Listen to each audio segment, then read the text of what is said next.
Welcome to the show. I'm James. I'm David. I'm Riley. And today we are discussing the film adaptation of Uncharted. We'll laugh. We'll argue. We might get a little too into it, but at the end of the day, they're just movies. Settle down. Spoiler alert. We're the show where, according to a recent 5-star review, James and Riley bicker like a married couple. Oh. David, I guess that makes you our child. We love you. Next week, we're going to do The Godfather. It's like the 50th anniversary or something. Heck yeah. It's about time, ladies and gentlemen. But it's time. today, it's Uncharted all day. So, David, why don't you give us your capsule review out of 10? You guys ready? You guys Yep. ready for my capsule review? Uncharted, The Lost Legacy is available now on PS4 and PS5. Wait, what is that? Play it. I don't know what that is. Are you saying it's way better? Yeah, don't fucking watch this movie. It's about time. There is no reason to watch this movie. Just watch a playthrough of Uncharted 4 on YouTube or 1 through 4 on YouTube. Every single game is better than this, even the friggin' Vita one. Oh, man. This movie sucks. It's a 4.8. It's entertaining enough, and then it keeps going, and then you kind of just glaze over, and it keeps happening, and you're like, oh, all right, that's enough of that. Okay, Riley. Things just keep happening. I just wrote my slogan right now, so forgive me. No. I'm saying, unfortunately for Uncharted, its tropes have been charted out extensively before, leaving this movie feeling more like a well-trodden. So dumb. I'm so sorry. Yeah, I'm giving it a 5 out of 10. I'm right. Yeah. I'm right there with you. I haven't played any of the Uncharted games, but I still found this movie. It's like fun, but it's boring, and I don't know why we should care about the characters. Yeah. So you better have a good rating, James. You better love this movie. All right right. there with us. Uncharted is an exciting swashbuckler with a charming cast, but requires an inconsistent level of suspension of disbelief.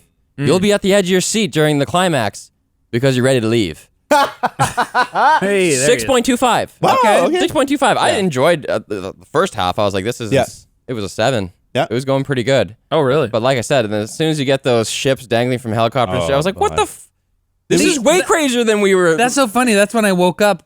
That's when I was like, okay. I kind of like how bonkers fun. it is. But Yeah. yeah, it's so unbelievable. Like, those ships would immediately have just, like, collapsed on themselves. Okay, we're going to talk all about this right after this message from our sponsor, Secret Lab, for sponsoring today's video. They make chairs. I'm sitting in one. They're engineered to keep you comfortable for long hours at work and play. Their Titan Evo 2022 series chair offers 4-way lumbar support, comes with a magnetic memory foam head pillow, and is offered in different upholsteries like hybrid leatherette, soft weave fabric, and Napa leather, the official leather of They're Just Movies. With up to 5-year extended warranty and a 49-day return policy, you're covered if anything goes wrong. You can be uncharted in these chairs. So check out Secret Lab at lmg.gg/TJM. We're also brought to you by Manscaped, baby. Yeah. I shave my crotch and face with these razors. They're awesome. The Lawnmower 4.0 is the razor they offer. It has a new wireless charging system, which removes the need to bring cables with you on a trip, and it's compatible with most Qi charging pads. It includes ceramic blades and skin-safe tech, reducing nicks and cuts. I've never been cut by this puppy. It's cordless, it's waterproof, and it gets 90 minutes of use on a full charge. So head to manscaped.com/TGM20 and get 20% off and free shipping today. Yeah, I shave my crotch. Whatever. Why wouldn't you? What? TJM, TMI. Thanks to Vessi for sponsoring today's video. Vessi shoes are known for being waterproof. You can shovel snow in these puppies. I'm wearing them right now. They're lightweight, they're easy to pack, they're breathable. There's lots of stuff. Man, these are everywhere now. I see them all over town. I get asked about them a lot in my building's elevator. People are like, are those Vesties? Do you like them? And I'm like, I love them. I no longer Is that a real story? think. Yes, it is. I used to think everyone wearing them around town was a fan of our show. We're getting really popular, guys. These shoes are 100% vegan. They're $25 off using our code TJM at checkout. So go to vessi.com/TJM and use the code TJM and do this now. Goodbye. Goodbye. Podcast over. All right, let's get back into this show. Riley, for those of us who haven't seen it or haven't seen it in a long time, what happened in the film adaptation of I will Uncharted? let you know. And once again, spoiler alert, this is a brand new movie. There have been games. And there's nothing in this movie that you wouldn't expect Right. from your brain. Here we go. When they were children, Nate Drake's brother Sam fled their orphanage but promised to return someday. Now an adult, Nate bartends and pickpockets wealthy patrons until fortune hunter Victor Sullivan invites him to help find the Magellan expedition. Magellan? Miguel. Mega chillin'. Oh. Victor Sullivan invites him to help find the Magellan expedition treasure Sully was looking for with Sam until he vanished. Nate agrees, hoping to find his long-lost brother.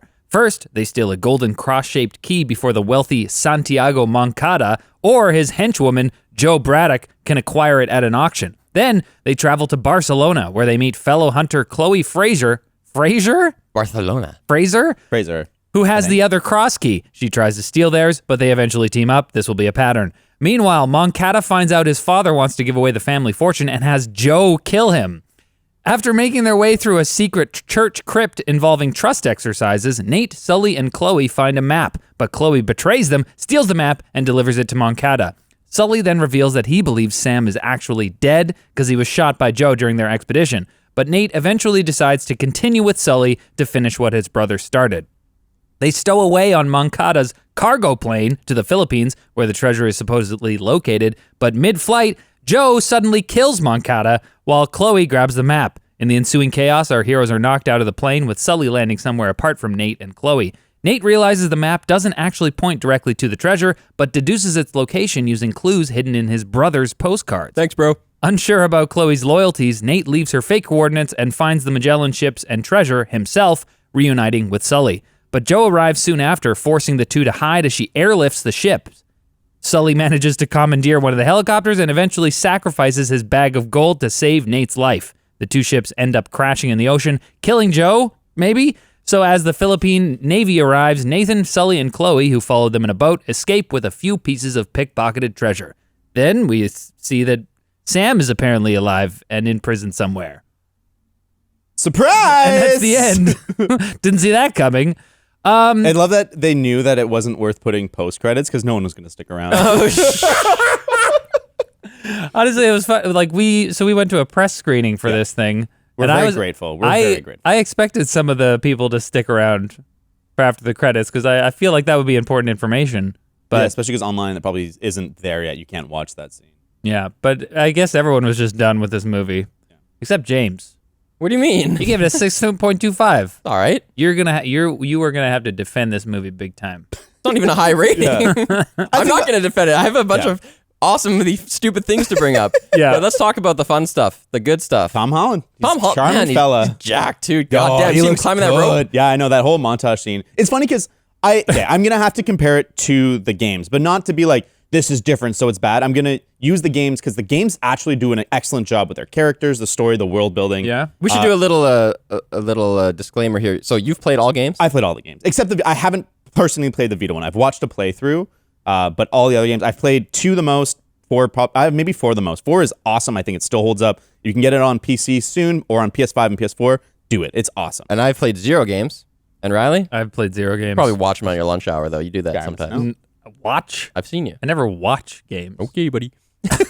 All right, so I heard that in the games there's like a lot of characterization and really good drama. Yes. And so the games, like the appeal of them is that you are in control of an action movie. And so there's something special and it's spectacular. The presentation is phenomenal. The technical prowess that Naughty Dog always shows in their games, it's there. It always feels like all these set pieces are mind-blowing and like there's just great action, but there's always grounded characters that are just like so charming, so likable. They're so different from each other. Like the conflicts they have, they're believable. Like they just hit all the beats of an action movie that you want. Like the characters are phenomenal. Okay, I have a few questions based on that. So number 1, the characters we play in the game, are they the characters in the movie? Mostly. Tom Holland is the main dude? Yeah, but in the game, the first game, he's like 35 already. Okay. So he's like a little bit older. He's had some adventures under his belt.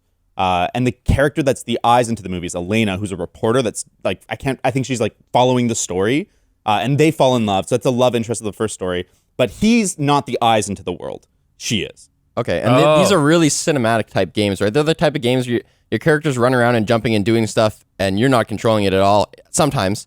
And in those instances, it's like the button X comes on the screen, and you have to just press X at the right time. So what I think the achievement of those games is that it's sort of like that, where it's like a cutscene and you just have controls. Those are called quick time events. Yes, but this game does a really good job of like having you be in control of the quick time events, not having buttons pop up. It's like you're in a building that's like decrepit, and then a helicopter comes and starts shooting you, and eventually the floor will fall from under you, and then you're sliding down the floor, jumping out of the building, grabbing onto the next building, and it's not quick time events. Like you're in control. Yeah. Okay. The games like they have to ride a line between giving you enough control so that you actually feel like you are playing the game and having things be scripted so that it is engaging and exciting at a certain pace that you can maintain. Yeah. And I think that like some games just do not manage to do that properly. Like it really does feel like, okay, I'm watching a cutscene and it's telling me to press a button every once in a while. Yeah. Like God of War comes to mind, the old ones. Yeah. Yeah, exactly. But Uncharted and like Last of Us had some like sequences like this as well, where they just do such a good job of kind of hiding it so you do feel like it's a perfect balance between watching a fun adventure movie where things are happening and a game where you're controlling. In this movie, there was a moment where I thought, this is a QuickTime event. They were like flying through the air, gripping a crate that was like a pallet. Yes. And like the parachute came out, and just the camera angle and the way, the length, the time it stayed on the shot, I was like, am I supposed to press A right now? Yeah. That's literally in Uncharted 3, that sequence of like the cargo plane with the things hanging out and you like jump up them and people are fighting you and stuff. Like that's an awesome sequence in Uncharted 3. But that's also like in the game, it's homage to Living Daylights, a James Bond film that has almost the exact same sequence where it's a cargo plane with the stuff flying out and James Bond has to crawl up and fight dudes. Yeah. But it's so much cooler in James Bond because it's practical. Like there's a real plane, there's real cargo shit, there's stuntmen. It's obviously not the actors doing the fighting, but like there's actually a real stunt happening. And in this movie, it's all CG and it's so unengaging. We had I was talking to you before we saw the movie and you said something about, I mean, you've mentioned it already, the fact that like this is a video game meant to kind of like make reference to these other action adventure franchises, but now it's a game so you get to play it and that's fun. And I really felt, and so you were like, what's the point of this movie? And I really felt that while watching this movie because everything felt pretty generic. Totally. Like I literally felt like you could take any character, any actor or whatever and just slot him into these roles and it wouldn't really change anything that much. And that falling out the plane thing is a perfect example of this. Totally. Like this is a sequence that made for great gameplay with these like QuickTime events and stuff, but like what's the point of this? What does this franchise have to add to the likes of Indiana Jones or James Bond or whatever? It's so circular. It's like now we're watching the movie, which is based on a game based on movies, and in the movie, there's first-person views where you're seeing the hands, so it like feels like a game. It's Which really is weird because weird. the game is not first-person. The game is a third-person game. So that first-person sequence when he's falling out of the plane, I was like, oh, that's interesting. But at least you're occupying a character where in video games often the character's like a blank slate, that like a surrogate for you. Yeah. Let's get back into the good stuff. I do think Tom Holland is charming as always. I think his characterization is pretty good. Like I like the stuff they do with him at the beginning. Like he's kind of a smarmy thief, and I like his cheesy jokes, but they're all for a purpose of getting that girl's bracelet. They kind of carried over the whole like it's like his brand as an action star now is Peter Parker. They carried over the whole like early in this movie, he punches somebody in the face or kicks them off a pallet. They go flying in the sky to their death, and he goes, "Oh my god, I'm so sorry. That was completely reactional." Yeah. That's so such it's a like Spider-Man. That was pretty fun. That's who he is now in the action scene forever. Yeah, and I'm happy about that. I think it's very modern. It's like it reminds me of like in 21 Jump Street where they go back to high school and the one guy like thinks to be cool you have to like call people fags, and then like the whole school is like has changed and they thinks he's a douche for doing that. I feel like that's a what I'm saying, that's what Tom Holland's doing now. Was like wholesome. One of the big criticisms, but that's what's funny. Sorry, go ahead. Yeah, just one of the big criticisms of the game is the cognitive dissonance, where it's like you're supposed to cheer for Drake because he's like your plucky hero, but in the game you kill thousands of people. And so he's really a murderous sociopath. And it's kind of the same thing in the movie when you think about it too hard, which you should not do. Don't think. Stop. I was trying to figure that out because we've talked before about characters. Bottle it up. Yeah. They have like, there's three levers you can pull on like someone's arc. Like they're either going to become more competent, they're going to become more likable, or they're going to become more proactive. At the beginning of this movie, they build up his likability. Yeah. Like, oh, that was purely reactive. He does funny stuff. He's charming. He's a good bartender.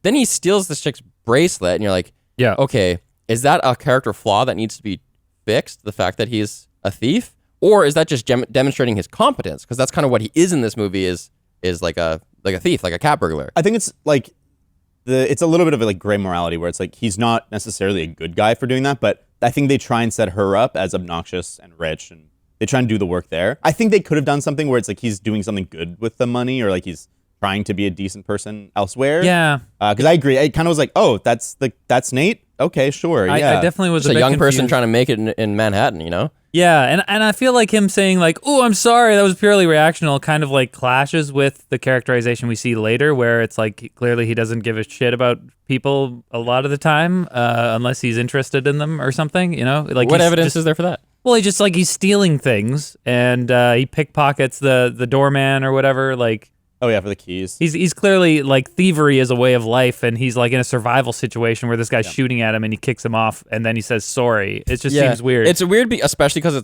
it's a flash forward. Yeah. Because like if we hadn't seen that at the beginning, they show us him being like apologetic at the beginning because we are setting up who is this character we're watching. It's like, remember Tom Holland from Peter Parker He's likable movies? But if that wasn't a flash forward at the beginning of the movie and we just see it later on, the midpoint or whatever, and he kicks somebody off and to their death, he's already fought that guy like 3 times and they've been shooting at him and stuff. He wouldn't have to apologize at all. I don't think he would have said that line.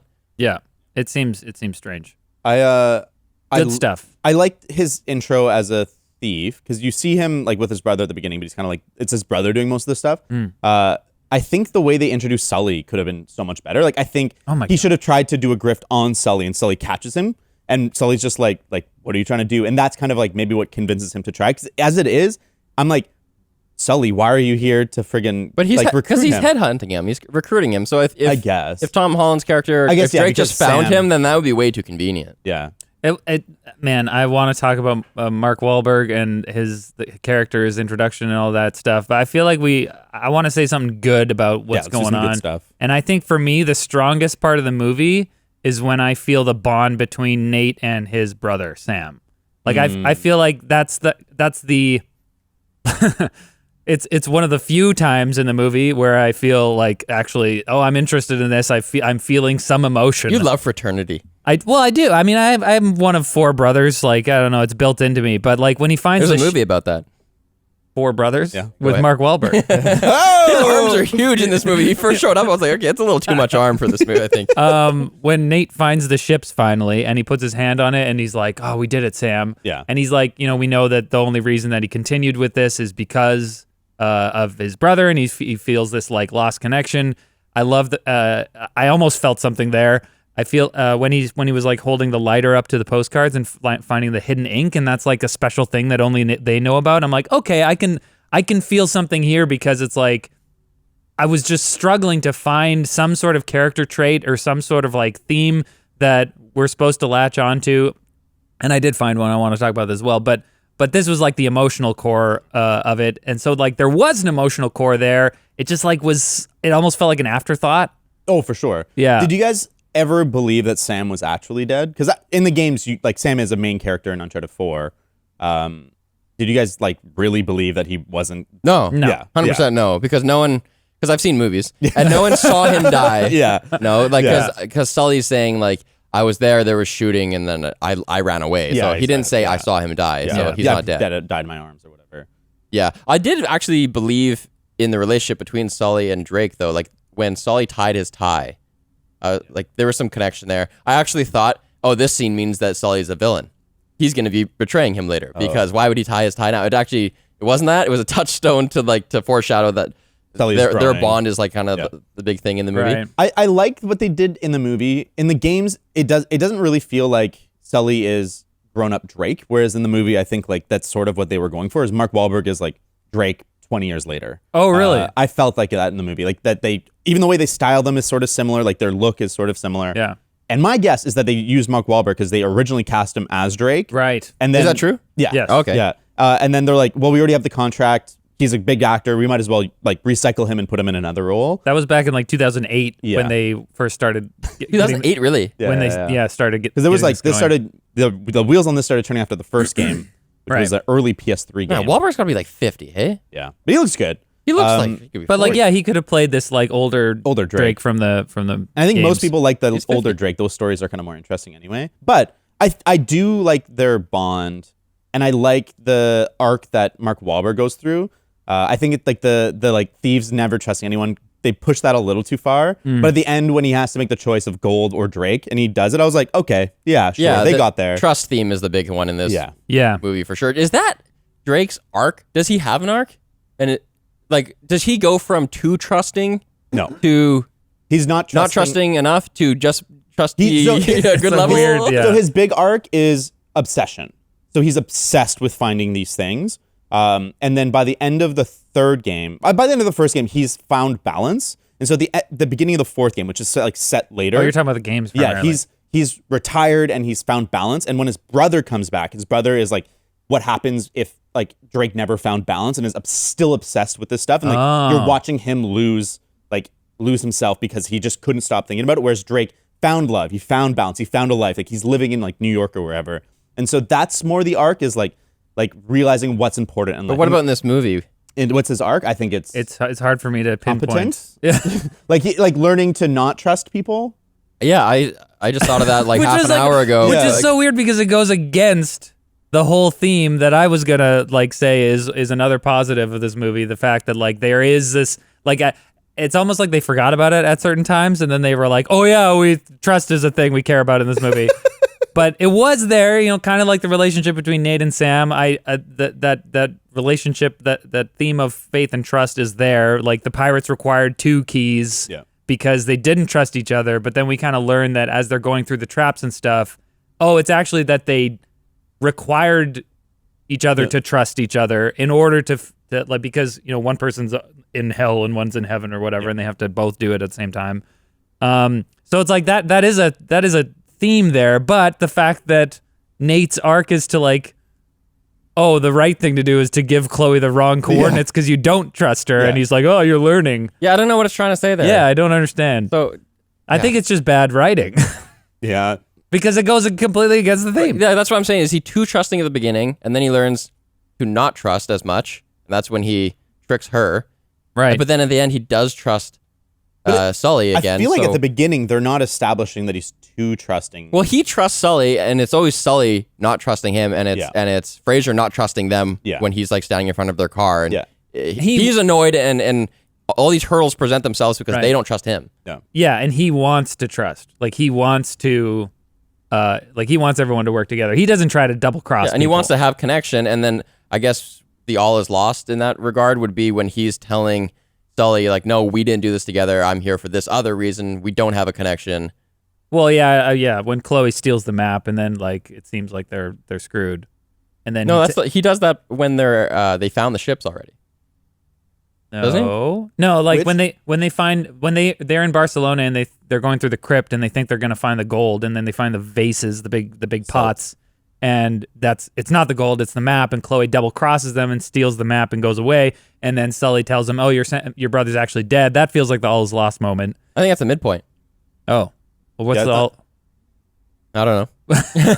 Well, because at that point, that's when Nate is like, okay, I came on this thing partially to find my brother, and my trust in this person has been broken, but I'm still going to finish what my brother started because there's something right about that. I think what the all is lost moment is when he has the fight with Sully in Barcelona and leaves. Well, there's two kinds of all is lost. I'm talking about when he's like, with regard you to betrayed me, like you lied about Sam, I'm going. Yeah, that's what I'm talking about. Oh, yeah. That's what you're talking about. I'm talking about with respect to the trust arc. Because the big climax there is when he's ranting to Sully. He's like kind of being mean. he's like blowing up at Sully on the ship, isn't it? When the gold's there, and he's just like, "Yeah, we didn't do this together. I did this for Sam. Yeah. We're done." Yeah, you're right. That is sort of another, but it's so late. So late in the It doesn't movie. feel like an all is lost moment because they're with the gold. All they need to do is escape. I don't know. Although they're fucking idiots and they just left their boats visible. I hate that there's whole sequence. Anyways, we're not nitpicks yet. That's coming later. This whole movie is nitpicks, man. Yeah, seriously. But a couple more things on the faith and trust theme, I guess. I did like the visual, at least, presentation of like these thieves being in a church, and the whole reason they're there is to like steal things and just like only care about themselves. But then they're surrounded by all this iconography of like trust and faith and stuff. So I thought that was interesting. Like there are like some little tidbits in this movie that like point at like, okay, you almost executed on this theme, but it ended up just kind of being in the background or whatever. Like the keys are shaped like crosses, which is like faith, trust, you know. I thought the jokes were pretty good in this movie. There's some funny ones. I laughed a few times. I like the older swashbuckler being like, I got a bad knee. I laughed. I'm my father. Yeah. Wait, which one? Like just Mark Wahlberg's character being like, I can't run. Oh, yeah. Man. It sucks when they show a joke in the trailer that's actually pretty funny, but then they recut it for the movie and it's way worse. Like the Scottish dude, like when he's like, get ready for a good Scottish beating because this, and in the trailer, all Tom Holland does is like, what? Yeah. But in this, he's like, I'm sorry. and it's just like not as funny. Like the timing is off, and I'm like, why did you recut it? What is always funnier than I'm sorry? Yeah, Obviously. Almost. Obviously. The Scottish guy just felt so out of left field. Yeah. I didn't understand. Like, I could understand if there was other Scottish people or there was some reason for him to be Scottish, but like, no one is Scottish. These people, there's a Spanish guy, Joe is American, and then there you have a henchman who like comes out of here and shows up and all of a sudden he's Brother, like, you don't understand. And he's not even particularly what? fit or intimidating. And it's a joke we've seen a million times before. Like, oh, get it? You can't understand Scottish people. Like, I don't understand why it was used here. Hollywood loves ethnic others, and now the only ones they're allowed to use are white people. So there you go. That's the reason. So Indiana Jones has them, but they're not. I guess not Scottish. This game most loosely follows Uncharted 4, and in Uncharted 4, the basilica that they go to, the similar, like the one that is the Heaven and Hell one, that's in Scotland. So I'm wondering if that's like a nod to, because they reset it in Barcelona. They're like, let's have a Scottish person to. Did you look that up? No, I played the games, man. Oh, this is from the games. I think they just want to have. You want to have a bunch of characters that are unlike each other. You know, you can have one guy with a beard, you can have one redhead, and then so But they why wanted him? He's not intimidating at all. The Scottish guy? He's a large man. He looks kind of friendly. Yeah, I was like, give me a hug. Yeah, some of the humor was good. I particularly like when he's trying to escape from the auction house and he's like, yeah, you guys got some work to do here. Like, who installed that handrail? I mean, look at that thing. And then he runs away. Like, I laughed at that part. But, like, so many other humor moments fell flat for me. Like the cat. Did you guys laugh I at thought that was funny. Oh, I like that a lot. I was like, I can see a universe in which this joke would have worked. It just didn't work for me. Well, my brain was immediately like, oh, it's the Guardians of the Galaxy joke. As soon as like, I need the cat. I like the text response. The way they visualize the text, and he's like, I need this, and then I need a cat, and then it's like ... Like he's typing, and then he just stops typing. And then K. I think I heard us all laugh at that was at funny. the theater. But when it's like, oh, what's the cat for? Oh, it's just for you. It's like, I knew that was They do that in Guardians? It's the same with Raccoon. He's like, I need this, and that guy's prosthetic arm. Oh, yeah, that's right. Like, what's the arm for? Oh, because it's funny. Yeah. But I like the cat's just for you. Your life seems like a mess. Like you're lonely. That was slightly and then different, there's like the callback later when he's like checking on his cat. And he's like, I don't know if that guy went to see the guy on the app. Yeah, I like that. Yeah, there's some good boomer jokes in there too. I like that stuff. Do you guys like wall jumps? Huh? Yeah, lots of wall jumps. What? Tom Holland jumps off a wall like at least 5-6 times. Yeah, I guess There's a bunch like of like Spider-Man. parkour. Yeah. It's like is parkour a thing in the games? Is that important? Sort of. I mean, he's pretty agile. It's a video game character, so he can. He's not like Assassin's Creed. No, he's not like the Prince of Persia where he's like wall running. He can climb stuff really well, and he's got finger strength of a god. Like Tomb Raider style. Yeah, I feel like they like intentionally Finger showed strength of a god. some parkour moves. yeah. That, I think and though I was that's like, just this because feels like Assassin's he's Creed. been practicing for Spider-Man and stuff. So they're like, we might as well Use them. might as well use them. We might as well use them. Yeah. I thought the action was like okay. There was nothing where I was like sick. There was a couple moves, like when he does like the 360 slide on the banister thing to get between them, in the auction house fight. It was serviceable. I was like, that's pretty cool. It was better than yeah. National Treasure. Like these are like Yeah. National Treasure movies. Like for now, Yeah, you're right. for this era, Yeah, right? because Tom Holland is so agile, they can do a lot with him. I think serviceable is a good word. Yeah, serviceable. It wasn't like you're watching James Bond or a franchise that's like meant to be. Yeah, or like Yeah. Mission Impossible. Mission Impossible. I feel like this is the kind of movie where it's like the budget's not quite big enough, or the ambition isn't there to do enough practically. So your brain never really gets impressed by anything. There's just so much CG. Like even the first shot, I like the first shot where it's like it starts on the ring. It's like, okay, they're telling the story of I was gonna the say ring. that's a great first shot. But then it goes away and then it's on his face and he's like in the air, but it's so you can see the blue screen. Like they just didn't get the mask right. And so they clearly like it's just a blue screen thing where like there's a fan and whatever. And then that whole sequence is like ruined for me because my brain can never engage with it. And there's so many sequences where it's just CG. Same with like the pirate ship fight. Like that's a bonkers idea. Like like 100-year-old, like several hundred years old pirate ships flying through the air on helicopters and they're swinging. It's like a they're navy. jumping off them. It's like a navy battle, but it's in the air. It's like kind of could be sick, but because like every time they show you the ship and the background, it looks so off. Like the lighting is wrong. Like the masts are so wrong. Your brain's just like, oh, it's just like them on a studio, like fighting. Oh, really? Yeah, I could not engage with it. That didn't hit me too I hard. suspended my disbelief for that, but I completely forgot. Well, I got something. Yeah, you know go what I ahead. thought was dope was What's that? just bouncing off your intro, I thought they did a really good job of hooking you. Yeah. Oh, For that's what I was gonna say. That Go ahead. ring, you're like, that's defying physics. I don't know really what I'm looking at, but I know it's wrong. Yeah. And then he's in the sky, and then it just gets more and more crazy. pretty cool. So that was a really good intro. And one thing that was awesome was that, we're gonna flash back, or we're gonna eventually arrive at this moment later in the movie. But when we do, it's not that repetitive. Yeah. They change stuff up. Like in the first instance of this sequence, we see the car come at him, right? But then later on, now we know that Fraser's in the car. Yeah. Holy, that's different. Yeah. And so like they just changed it up, and they didn't do too many repeat shots. They showed it from a different point of view than his from the first weekend. So I thought that was really well done. I did appreciate how they did that. I just, man, I feel like you guys liked the intro.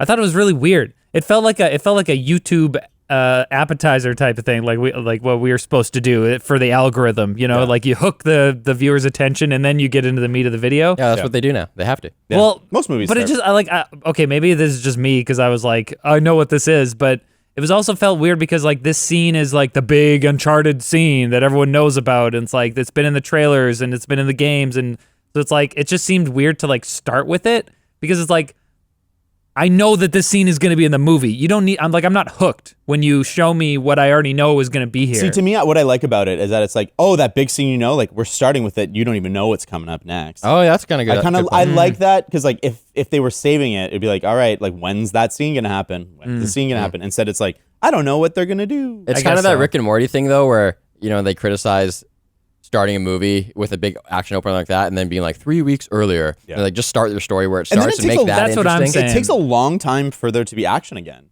Well, they try to hide the fact that they're doing that by instead of going 3 weeks earlier, they go 18 years earlier or whatever it was when he was a kid. Yeah. They They flash go to a way flashback. back, and then they flash forward to just before the scene. I like the transition of the like hand grabbing. I thought that was pretty decent. Yeah, that was Oh, that fine. was good transition. Yeah, it was a good yeah. little transition. Yeah. Do you guys like The editing overall was pretty good. Yeah, I There's think lots of good cuts like that. Yeah, I think like the whole movie is not embarrassing. Like they did all the like basic movie stuff. Like I think it looks okay. There's never a moment where I'm like, that's stunning. I'm like, it looks fun. Well, that's Actually, I thought there was a couple good shots of Barcelona. Those cool oh, that's cathedrals fair. they have. Yeah, that's fair. But I Yeah, wonder they if that's took out the even drones for that. there was one drone shot that the quality was really low, and then it cuts to like a really high cine shot. And I was confused.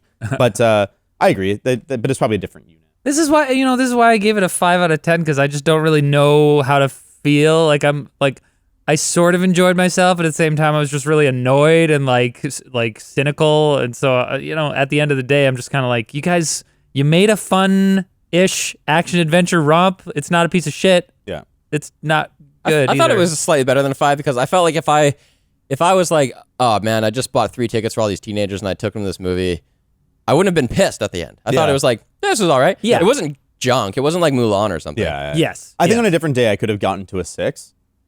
But It was pretty early. Watched it at 10 a.m. Yeah, It's yeah. kind of weird. Yeah, that was interesting. I think one thing the movie does really do poorly is exposition. It's just like, Oh, yeah. it's clumsy. Like that scene where Sam and Nate are at the museum, and he's like, Nathan, we have pirate blood.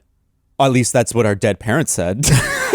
Did he say dead No, he parents? says our parents said before. 100%. They should have bounced back to Drake to Yeah. say that part. Like, yeah, that's his mom and dad used to always say that. Yeah. Like, make it a little more organic. Yeah. That was very, it was very like, as you know. Yeah.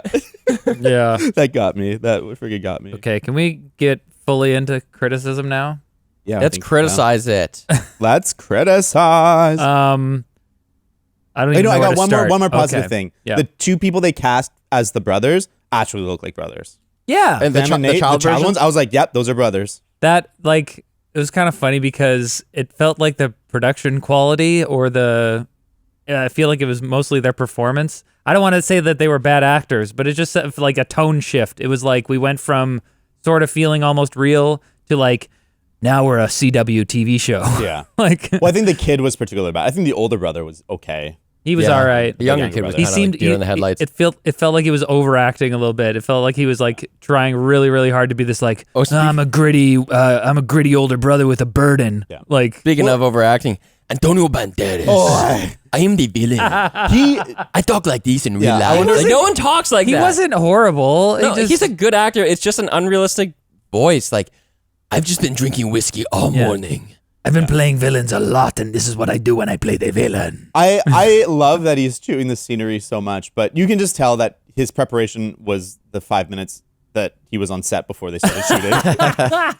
Yeah, we've done this before. He just like cracks his neck. Yeah, like, exactly. you're gonna be out of here by I think lunch. he's fun. He's all right. I don't. Super cartoony. There's a few things they do with him that I think are a bummer. I think when he kills his dad, like everyone knew that was coming, but like, why would he do it in fucking broad daylight in the middle of like a public parking lot when he's like a multi-millionaire and he has like assassins and like he could do this anywhere. And too coldly. Like he got his assassin to do it and he didn't even look back at him. He kind of looked in the rearview mirror and was just like, sorry, pops. Yeah. But why didn't he just like hold him and have him die in his arms Or, and, like- and like have all this like built up resentment pour out? Like it could have been a crazy intense I scene. know. It just seemed, it's like a missed opportunity. He could have like poisoned him or something. Something way more dramatic. It should have been tied to the treasure, like something about Francis Drake's or like Magellan's journey. He Right. took that and he killed him with it. Like, or something. Yeah. It Also, just seems really cheap when they to kill have him, what's up with that blood? We were losing in the theater. He has this like pencil line of dripping blood. Yeah. Like, oh yeah, he totally gasped and bled out from you Yeah, slitting his right. throat with that tiny little drip. Because like I can understand like for the sake of preserving a rating or rating. something, like you show somebody like, oh, we're slitting their throat, but the camera doesn't really see it, Do it and then off they screen. fall down, and then you don't see the neck. He's but just lying they do a big zoom in I know, on his it's neck with this little crazy. line of blood coming down. I'm like, do you know why slitting people's throats kills them? It's because all the fucking blood comes out from the artery. Like, What's crazy is there's a lot of really violent deaths. And I guess like it's just how the rating system works. But there's a few like people getting crushed or like smashed against rock faces and they make like bone crush sounds. Right. And I was like, I was way more affected by that than I would be by that. Oh, how about the physics defying moment where like Tom Holland's like swinging on a rope and then gets clipped by something in the air and he just starts spinning and flying with like more acceleration than he had to It's begin off the with. chandelier when he does like the three swings down the chandeliers and his legs clip the table and he just like gets so much speed. He gets accelerated. He just like he's going like 50 and then suddenly it's 100. Just whoosh. There are definitely like a it was few stunts weird. in this movie where it looks like he has force jump or something. Like he just like jumps higher or like goes farther than he's That supposed brings me to. to 2 points. Question 1, and this is a legit question, and you guys aren't physicists, but can you? Are you sure? If you're on a speeding train or a bunch of cargo that's dangling behind a ship, can you jump from the behind one to the more forward one, or is there just no way? No, I think the air resistance. I think it depends on the air resistance. I think on a plane, there's no way because you would jump and then the air friction would slow you down too much, and that thing's still moving at the same speed. I feel like you could make an argument that the train of cargo things kind of falling No, down that's were fair. blocking the air resistance enough for him to jump from Actually, one to maybe. the other. But like realistically, if I had to bet, no, that's not possible.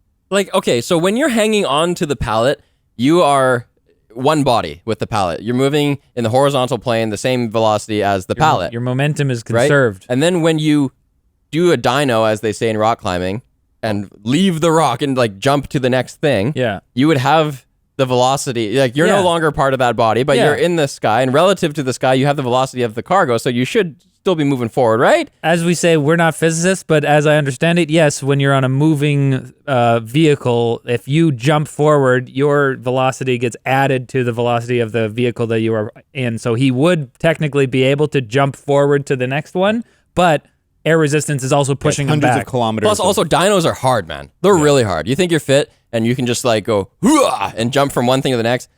Well, they're jumping like Well, at least 6 feet think between of them. most Yeah. people can barely pull up. This But is we- Tom Holland. That's why we Yeah, needed it's the Spider-Man. workout scene, the very, very necessary workout scene where we see how ripped he is. Yeah, the games never like show off Drake like that. It felt weird. Yeah, it was I weird. think like I'm not against a workout scene. It just felt like they were putting it in just to have it. Yeah. And so I was like, I know what you're doing. We just want to look at his body, I guess. Also, it wasn't visually interesting. Like it's like normally when there's a workout scene, like go to a cool place and do the workout, but it's just like the apartment. Yeah. This is the set we already built. So I would rather let's do like some more shots here. I'd rather them like show him doing things that required physical Yeah. fitness instead of just like saying, okay, I'm gonna do this job. Better train up. Well, like I you were don't know. probably fit enough already. It kind of characterizes him because it shows that like all he does is study and try to be the best version of this. That's fair. When does it show him looter. studying? Because you said like, oh, It actually doesn't. It he's- shows him he's- researching his next thing, but it never shows him like reading Latin books or something. Oh, so yeah, you're saying like studying the job. Yeah, because you were saying that like his arc in the games is that he's obsessed with like these artifacts and stuff, and I feel like the movie kind of takes it for granted that we might understand that. Like we have that scene where the brothers are talking about the map or whatever, but like there's nothing really to indicate that he is like super into it until Sully shows him the map or whatever, and he's like, "Oh, what is that? The original thing?" Blah blah blah. Yeah. Oh yeah, here's my second question. Okay, so should I have been surprised? I said in my slogan that this movie had an inconsistent level of suspension of disbelief. I felt that I was watching this movie and lots of weird things happened throughout it, like, you know, dangling from behind a plane. I'm like, okay, that probably wouldn't work, but okay. Whatever. Movie. But then when it got to the whole, these sky cranes are going to pick up these pirate ships and then they're going to like have a chase, I just felt like this is a whole different level of fantasy now. Should I have felt like that? Is that valid? Or do you think all the clues are there? The whole movie was stupid. Why are you surprised invalid. that they do that? That doesn't make any logical sense that you would think that. No, I think I'm just kidding. Yeah, of course it's valid. I think I agree. Where like by trying to escalate the stakes, they just push the believability a little too far. And the games all have like crazy moments, but they're always like grounded in some consistent reality. And this, because it's not animated, I almost wonder if this movie would be better if it was just like animated, because like your brain doesn't think as hard about believability. Well, like the cutscenes in the actually, game that look so good sequence would have now. been cooler if it looked like Arcane, for example. Yeah, exactly. Everybody wants us to talk about Arcane. That's what you get. I could have been totally into that and felt like, oh, that's a cool concept, and focused more on what you were talking, or one of you was talking about, how like that's a cool set piece. Yeah. But instead, I was just thinking about things like, okay, like some cursory Google results here. A sky crane can lift 10 tons. A typical Spanish galleon was 500 tons. So no, they can't lift them. B, wouldn't that just destroy them? Yeah. C, like, shouldn't you just leave them in situ anyway? Yeah. D, like, D, 5 minutes before, she's like, if you get bullet holes on this ship, I'm going to kill you myself. And it's like, you're going to pull it through a fucking mountain. Like, it's not going to scratch. And then they like, oh, it's so dumb. It's just not filmic to be like, cool, we found this place. We're going to keep it secret. Over the next coming months, we're going to fence all this gold. Yeah. And then we'll eventually, once we made our money, we'll tell the museum authorities that this exists and they'll make a World Heritage Site here. That's not a good movie. See, what's funny, like, I totally understand you getting to that point of the movie and being like, hey, this doesn't track with, like, kind of the tone or the believability that we've sort of established in the movie so far. But I felt like it was kind of like the craziness in the movie was kind of, like, escalating. Like, we got that cargo, you know, like, drag behind the plane thing, and I was like, this would not happen in reality. Like, the fact that they're, like, skydiving down to catch the cargo thing that's way heavier than them. I don't know. There was like a bunch of things that I was just like, whoa. I've already suspended my disbelief. Objects don't fall faster or slower according to their mass. Well, but the wind resistance. Well, that's why they were able to catch up to it. You drop a feather in a bowling ball in a vacuum, they fall at the same rate. Yeah, okay, so they've achieved terminal velocity, but I think they were like bouncing off things and like, when they spread their arms out, when humans spread their arms out, you can slow down a little bit and, I don't know. I just thought that it was like, it was not only like physics defying, but it was also like goals defying. Like, okay, I know you want to find the treasure, but you actually want to like take the ship somewhere. Where are you going to take it? Where are you going? Yeah. They're taking it to the Moncada's Institute, which apparently Joe owns now because she slit his throat. Is that in a different country? That's another thing that's really stupid. It's like, you don't just get to like inherit his assets by killing him. Like, yeah. How much fuel do you have? I think I could understand that a little bit, but like, okay, maybe the mercenaries are just like, okay, we know Joe is like his lieutenant or whatever, so we're just going to follow her orders. Well, in the games, it's a little more clear because Joe is sort of a adaptation of Nadine in the games, who's like the head of the mercenary organization. Okay. Fairly similar, like badass, like beautiful woman. And something, she never really betrays the guy she's going with, but she is her own, she's the head of a mercenary organization that's hired by that. And it's clear, like, she's got her thing and he's the rich guy's just paying her for their services. Right. So that would make more sense in this, where it's like, they're just doing their own thing. All this equipment is theirs. It's just contracted, and then she could just eliminate him, and they keep doing their thing with their objective. They could. It seems like an easy solution to this whole confusion situation. Yeah.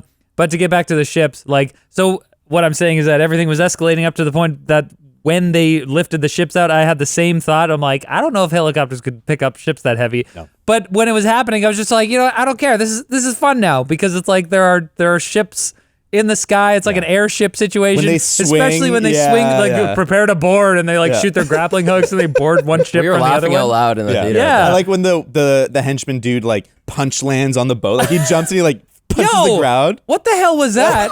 Because I thought that guy was gonna be somebody. Yeah, no. Well, Like I thought it was like, oh, here's the big bad, like the big strong guy, and then he just like ends up like they shoot at each other, and then he falls off or something. I'm just like, wait, I thought this was gonna be a big strong guy boss battle. When you use the cannon, I was like, ha! It'd be so hard to aim that shit. Yeah. Like, is the pilot trying to aim it at this point? Because he's like, oh, this so is pretty funny. cool. I gotta go out this way. so many variables, but at least Also- I guess they had the opponent was coming in directly at them, so that axis isn't changing. So it made it Also, easier. like he couldn't aim the cannon. No. Hell no. No. Also, how the pilot reacts to what Tom Holland is doing. I'm like, no. He doesn't see it. He doesn't see this, like, because you see Tom Holland, he puts the gunpowder in, loads the thing, lights it, but then it's his stupid fucking Zippo doesn't work, which is like, okay, your flint is actually okay. You just need to put fuel in, dude. I'll buy you fuel. It's $5, man. I'll buy that for you, buddy. I don't understand that. Super weird. Have you just never refilled it? Yeah, Like, I don't understand. But it does the thing where it's like, it's not working, or he lights it and he's like, yeah, it works. And then it takes a second and Tom Holland does the like, oh no. And the pilot sees his reaction and is like, ha ha ha ha ha. And then it goes down and it lights and Tom Holland is like, yay. And the pilot is like, oh no. And then it shoots and kills him. Is there an oh no situation? Yeah, there's an oh no, like, See, I didn't think. and it's like, that makes no sense. I didn't read that as the pilot being like, oh no, he's lighting the cannon. I thought he was just like, or sorry, you said that he's like, he's failed to light the cannon. I didn't read that as him like understanding what that situation was. Oh, yeah. I understood that as him just being like, yeah, I got you now. Yeah, we're gaining on and you. then when the cannon is coming at him, he's like, oh no. They have this kind of paradox going where they can somehow long line these ships under the helicopters with enough maneuverability to have this epic chase through rocks and Oh stuff. my God.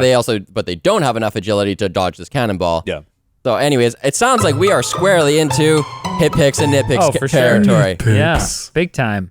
My biggest super nitpick is the music in this movie sucks. The score sucks. There's a moment where they pull out the video game theme, but it's not nearly as good as it in the video game, because in the video game it's percussive. It's like it's half drums, half orchestra, and this is just like a little bit of a string theme on top of the kind of like modern like synthy shit that they're doing. What is the main motif? Can you whistle Da, it? da, da, da, da, da, da, but it's like da, da, da, da, da, da, I noticed da, it da, da. the first time they played it. I think it was when he decided he was all in and was going to go on the journey, and he was like standing in a window or something. Oh yeah, like and that. they play it softly. The big moment is when he picks up the holsters and he completes the Nathan Drake look, because he has the white Henley, and then the like reddish leather things, and then it plays like the full theme, but it's not nearly as good as it could be. But earlier in the movie, like there's like not pop music, but like electro music, and like the score just feels so cheap and like low. I didn't notice the music at all. Like if I try to remember what the music was like,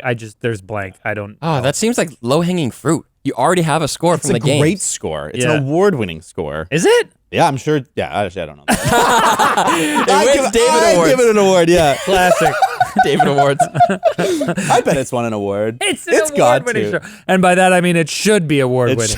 That segment you were just talking about, though, I feel like this is kind of nitpick territory. It's like, why does the pilot, those shots where he's like, gotcha now and stuff, he's like holding a pistol up like by his face?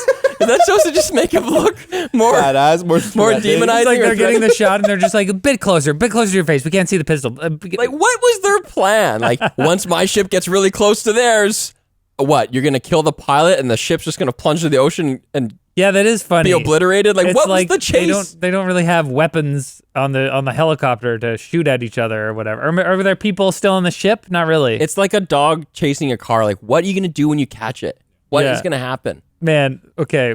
My nitpick from that, which I think you guys will all agree with, is when Sully is like, I think that did it. Like he thought he escaped from the other one by going through this like canyon in the rocks. And he's like, oh, did we lose him? Yeah, I think that did it. And it's like, then the other helicopter shows up just like right in front of him. I'm just like, and he's like, oh no. I was like, what do you think? What do you mean? You're both in helicopters. You're in the sky. Yeah, They would have been like, oh no, he went that way. Let me just loop around. Yeah. Dang it, we're about 2 minutes of flight time behind him now, but I can still see him. Which so is exactly what happened, essentially. fine. It was so, like, I have too many Mark Wahlberg nitpicks to get through. Like, there's stupid lines. Like, when they first meet Chloe Fraser, which who we also didn't really talk about at all,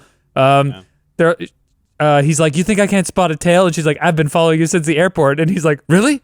All the way from the airport? Look, there's just so many, that's there's so so many lines where weird. I'm just like, How did this get past the editing pass in the? That stuff didn't bother me. To me, that's just Mark Wahlberg like humor. That's his style. Oh of humor. yeah, okay. I see. I can sort of understand that because it's very Mark Wahlberg. Like another one was when Joe attacks him in the pizza place or whatever, and he's like, "You got to say please," and then she attacks him, and he grabs the gun back, and he's like, "Didn't I tell you should have said please?" That's annoying. Hit pick from that though is when he actually throws Joe through the glass. That was actually a pretty good end to that. I was like, scene. hell yeah. Yeah. That was good. Nitpick though is how they constantly actively disempower Joe. Like it feels like they're constantly trying to be like, look, she's a badass, but they're showing us her failing nonstop and like taking away her autonomy and like having other people control her. And I feel like they could have done such a better job. Like she, to me, unfortunately, did not read as a badass. Really, like in the first segment, you're told she's a badass. Be careful. Okay, sure. When she catches Mark Wahlberg escaping with the case, I was like, oh, that's a good scene. She leg sweeps that dude. She leg sweeps that dude, but That's a good. Starts kicking ass. I think like she starts kicking ass, but then he just like the next shot is him outside walking, no more obstruction, getting in a car, all good. It should have been like a 1 minute sequence of her chasing him and he has to outsmart her or something because it's just like the chase is over. Yeah. Yeah, he just got lucky or something. Yeah, Yeah. exactly. I'm generally not someone to like. Well, I guess he did get lucky. That's the guards showing up. I'm generally not someone to complain about this, like, you know, quote unquote woke casting or whatever, but I feel like this is a character that would have been better suited as like maybe a bigger person because she's like this like petite woman. She what has she been in? She's been in Sabrina. I recognize this. She probably weighs like actress. 110. Yeah, she's super tiny, and I feel like it's so strange when movies decide that like, okay, instead of like a big bad guy that you might expect, we're gonna cast this like tiny woman and like try to make her seem like a badass, but it's like you're looking at her commanding this like squad of huge giant mercenary guys, and it's like, what does she have on them that ruthlessness. She doesn't exude power. In the game, it makes a lot more sense. She's the kid of the original leader of the mercenary group. So they have some like loyalty to her? Well, and I mean, like the guy owns the black flags, the black something, the black sun or something, like whatever, some mercenary sounding name. Yeah. And in the game, the first time you fight her, she's in her dress, and it's a fight you as the player against her, and she kicks your ass, and it's awesome. And See, like that's she's great. physical, and she's that built. She's like she's like slender. Yo, Lashana Lynch from 007. Yeah, could have been much more. Remember in Like, the last the James other Bond movie, she 007. played the other 007. Oh, the new 007. Yeah. Okay. She was physical. I like the actor they chose. I think they have like tons of charisma. I love the style that they were given, but yeah, they just don't have the physicality, I guess. What are you talking about? The actor in this movie. For Joe. Oh, okay. Yeah, I feel like they could have made her work if they just had like one or two scenes where we see her be ruthless and fucking badass. Like if she like she just like breaks someone's face. Well, she slits his dad's throat. But that's right at the end. I know, but that's like cool knife. that's just like, oh, you have a cool knife, cool. Like I want to see her be competent. I want to see her like, and that's why that first scene kind of works where you think that she's caught or whatever, but then she beats up all those guys and it's cool. But then, as you say, it's like she's like defanged by the fact that he just escapes easily. Yeah. So it's like, I think we would need another scene where she like really shows that she's badass, and then that casting would work. But otherwise, because she loses the fight against Sully, who's an old guy who can't run. Yeah. Basically until she kills Moncarlo, she does nothing where she wins. Yeah. And that sucks because she's supposed to, at the end, she's the big bad. Exactly. Yeah. It just seems inconsistent. Here's if you're a going to nitpick. do this, then cast it. Everything's waterproof in this movie. They're like swimming, they're almost drowned, and then he just like pulls out his phone, pulls out his lighter. Sony Xperia, man. You know, they're waterproof. They've been waterproof since the X1. They got GPS in that tunnel the whole time. Yeah. Man, do you know what? That's a nitpick. When he's like, okay, I'm going to put my GPS on, and then he goes underground. And it's like he can perfectly track him underground. The lighter, he tries to use a lighter when he was just swimming. Yeah, that's a dumb one. Big nitpick. Nate knows exactly where the mercenaries are going to be because he's seen where they're headed. He's seen the map. He's talking to Chloe, so he knows exactly where they're going to be. And he just drives by. Hey, oh my God. You guys. Yeah. And then he leaves his boat parked outside the like secret entrance to the actual spot. I was like, that's too stupid. That was dumb. But he knows where the mercenaries are going to be. Yeah, because he's been talking with Chloe, so he knows on the map where the X is because they have the map still. So he knows exactly where they think they're supposed to go. But then he, using the crosses, he figured out on the I didn't even spot. pick up on So that. he That's just really dumb. casually drives by them. Wow. Yeah, well, Pisses me he's off. far away. Joe's looking at him through a spyglass, like a binoculars thing. But Still, he should have just like airdropped on the other side. Totally. Speaking of airdropping, man, when the crate, it's the main guy, Drake, and what's the Australian lady's name? They're on the crate. They're about to hit the water, but they both lay their backs on the crate and look up at the camera when they hit the water. I'm like, why? It's nice that I can see the actors' faces, but that is stupid. No one would be like, oh, my back against the wood, my head rattling on the wood. That's the way to like belly flopping in this water. No, and he says, you would be on your hands and knees. Right. Yeah. He says, hold on. They're not holding on to anything. They're just laying on their back. They're holding on with their, I just don't understand. Just stupid. I love that Moncada brings his car on the mission as a good luck charm. Like what? What are you? I don't know. That was just like he's like, this has been my good luck charm for 25 years. Yeah, but you're bringing on a cargo plane to the Philippines? It's rich, dude. I know. Just, why? He's rich, whatever. I wonder that too. It seemed there's like nowhere to drive. It's like, I know that this is only here so that we can have the car jumping out of the plane thing. Exactly. So it just like, it was transparent. It was silly. Yo. Oh, evil henchman story time. What? Do you guys think that? Which part was that? On the cargo plane when Moncada's like, okay, they're on the way to the Philippines. They think they're going to get the treasure for sure. And he sits down with like a bottle of whatever. And he's like, my family, blah, blah, blah. And he's like, and it cuts to the room of henchmen and they're like sitting in chairs watching him. It looks like a classroom. He's like, okay, my henchmen, it's time for your nap. Oh my God. Like, but first the story. Man, I hate in movies when people wear a backpack with only one strap. Put that damn backpack on. You're sprinting and climbing stuff. At least there is a shot where, like, I was thinking this in my head, right? And then Wahlberg actually just puts the bag down, like, right after. I was like, okay, some flexibility there. It's a heavy bag. But then later on, he just continues to do it and it pisses me off. And then when he has to make the decision of, like, saving Tom Holland versus, like, throwing some gold, the bag is open. There's gold bars. I thought he was just going to start chucking gold pieces at the guy's face. Why would you throw the whole thing? He threw the whole damn I know. I was like, dude, you don't have need to do that. Also, there's got to be other things than a helicopter that weigh something. But backpack related nitpick, when Chloe and Nate just like drop their backpacks in the middle of the club and are like, we got to blend in. And they just like, I'm like, there was They never go back. Yeah, they never go back. There was nothing you needed in there. Like you were just carrying backpacks for no Where was the reason. gold cross? Like tucked into her waistband? Yeah, well, that's the thing. I was like, okay, that's another nitpick. Man, they are so casual with that fucking gold cross. It's a key and it's made out of gold. The gold is malleable. How many? He drops it down that grate. Ping, ping, it ping. doesn't fit in the thing anymore. Like, how is this key working? Is it literally just a stick? Like, what is this? And then when stupid. he sticks it in and it doesn't work because they need the double cross, but he sticks it in with the end of the cross. Short end. Yeah. They never used that end the whole time. Why? So you're like, wait, I think you just screwed up. Yeah.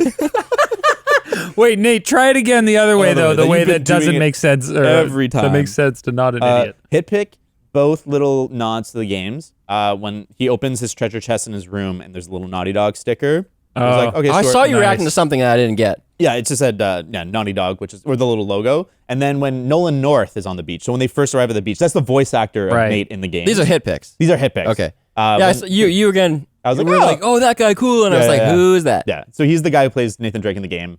How did you know what he looked like though? He's a very famous. He's voice also actor. done on-screen stuff. Nolan North. Sounds like a porn star name to me. Yeah, I feel like of the 2000s, he was the biggest voice actor, maybe. Well, of video games. He's like probably the Troy Baker top of the 2000s. Well, him and Troy Baker were both in the new Uncharted. Yeah, because he's Troy Baker's Sam. Yeah, Troy Baker and Nolan North are like the. It's a hit pick for me. The Fraser twist. I actually thought that was pretty good.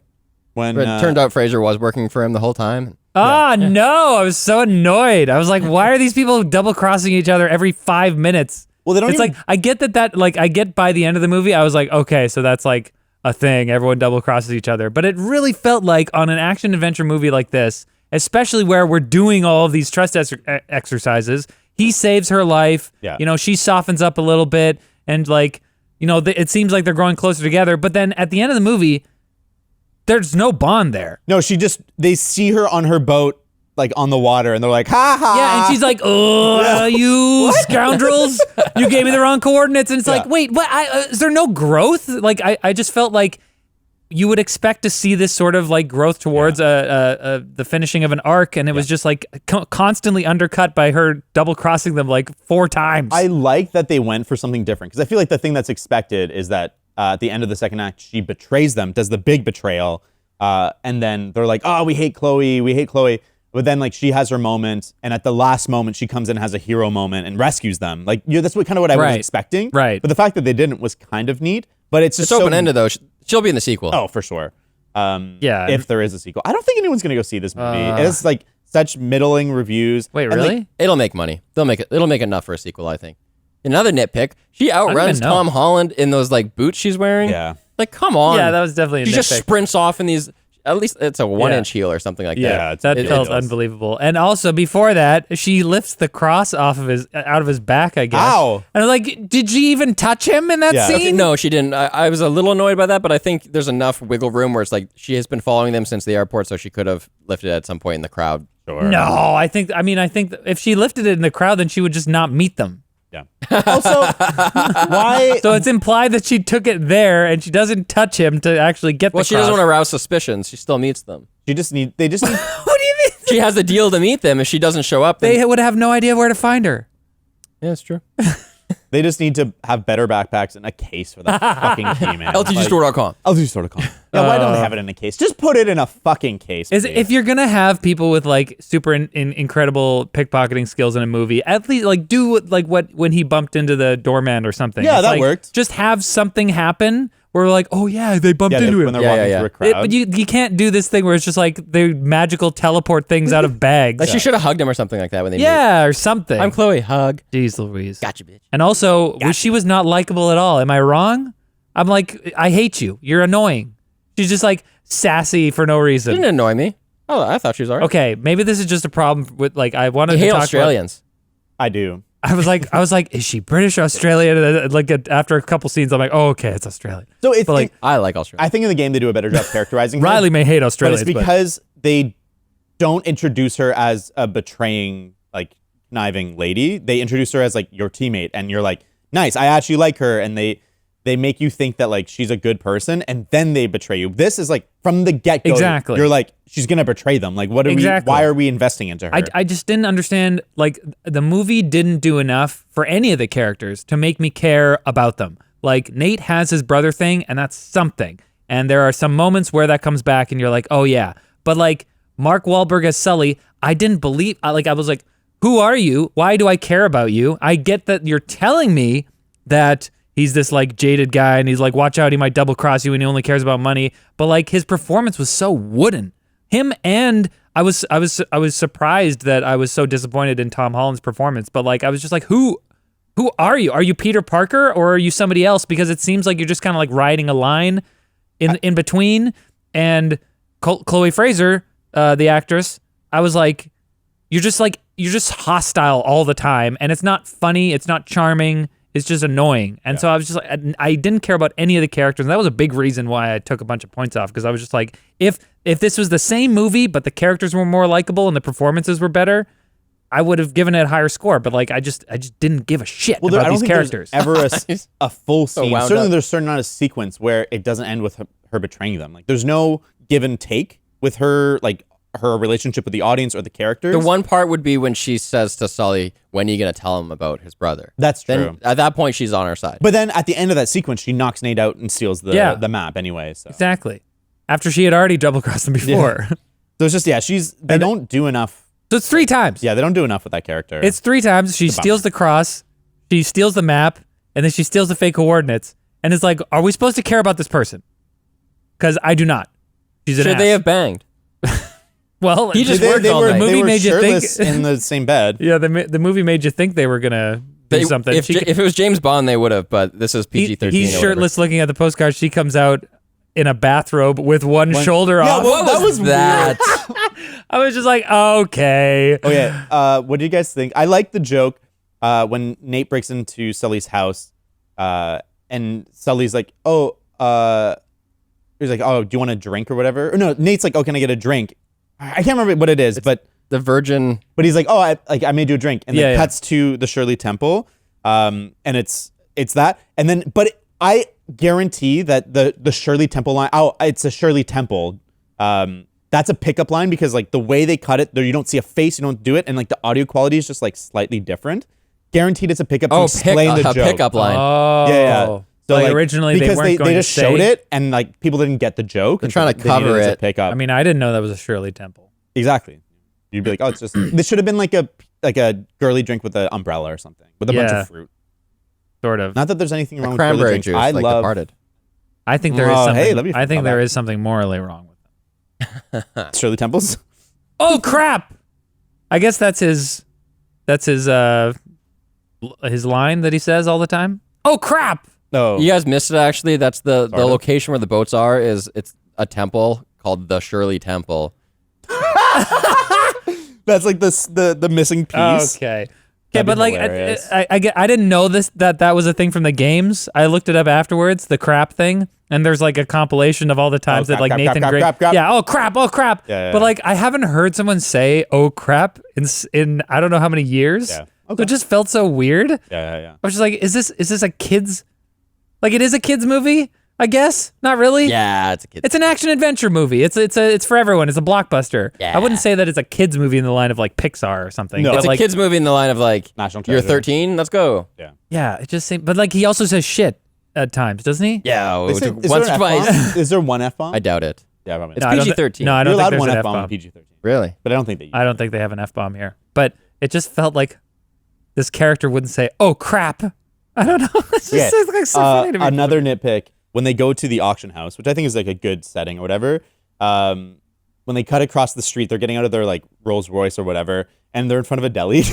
And it's like, it's such a small thing, but like the illusion of being at this incredible place to me is like, oh, they didn't even bother to like fake having like a glamorous across the street to make it like so bougie. Because like you think of like a James Bond movie, and when he would get out of his car, it would be like a beautiful backdrop, like to make the whole like Right. world feel like so elevated. They're not gonna have Here like, it's like they actually shot across the street, and it's just like a deli with LED the lights best in the bagels window. in New York. Yeah. It was like, why didn't you just fake the other side of the Hey street? Bond, you want a bagel? I'm busy at the moment. They're really good. Raisins. Ouch.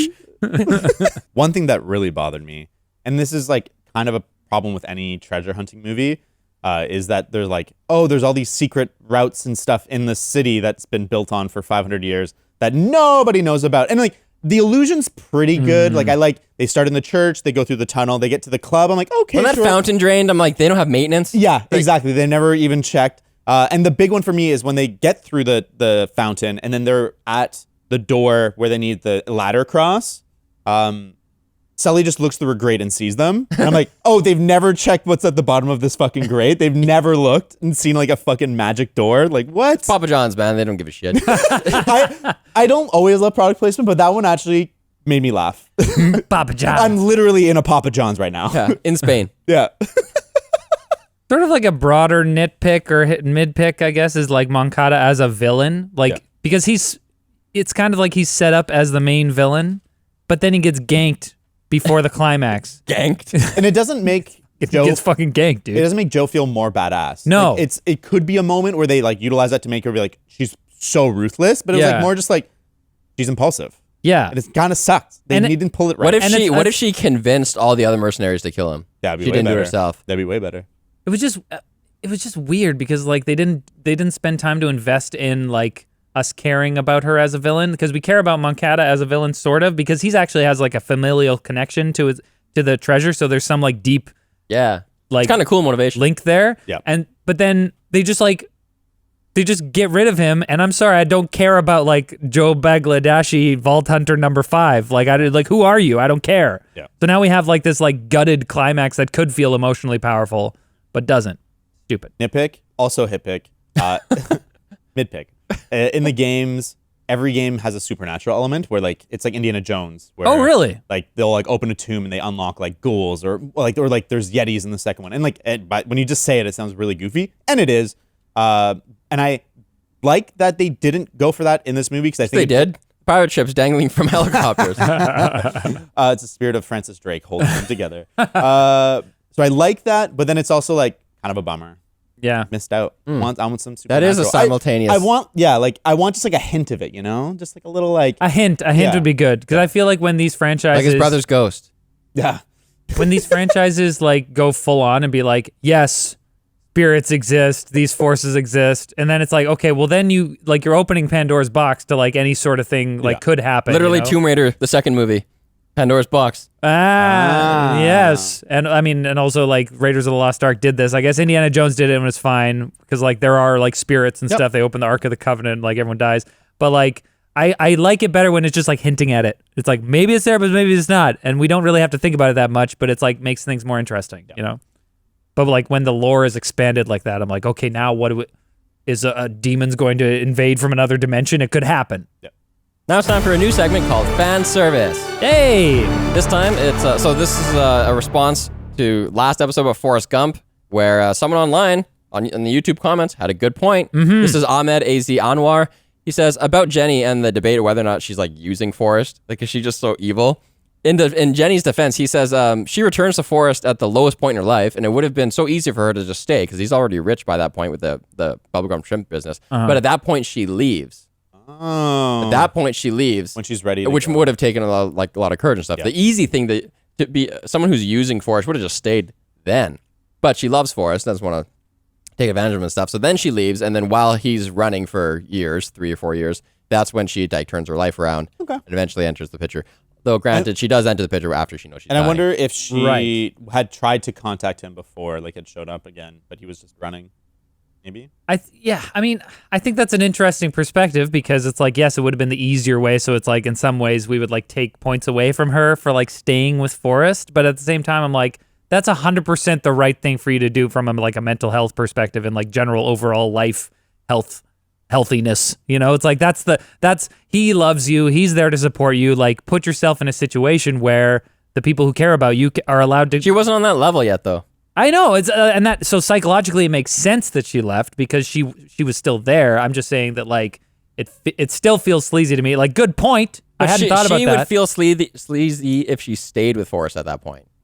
Like, I don't love you like you love me. Yeah, but obviously she's feeling all the wrong things. She doesn't know. She's not thinking properly. You know, she's making the wrong decisions, and then she goes and gets AIDS and has a kid, and then she's like, oh, now I need Forrest. Okay, well, obviously, this is not the Forrest Gump episode, and Ahmed, you didn't convince Riley, but you convinced me. I think And me a little bit. you made a good point. A little bit. It's a good point. I'm giving Ahmed the last word You're here. just wrong. Ahmed, you got the last word. And that's for the show today, so if you want to make comments like this guy did, then tweet at us at TGMPod. Comment on the videos on YouTube if you're a YouTube watcher, or you can also email us hello@they'rejustmovies.com. Next week, the Fodgather. Bad guy. The Cod Gatherer. Anniversary re-release theater. Okay, bye guys. No, wait, leave a review too, because we'll include that. I'll read it if it's funny. If it's 5 stars. Yeah. Review me. I dare you.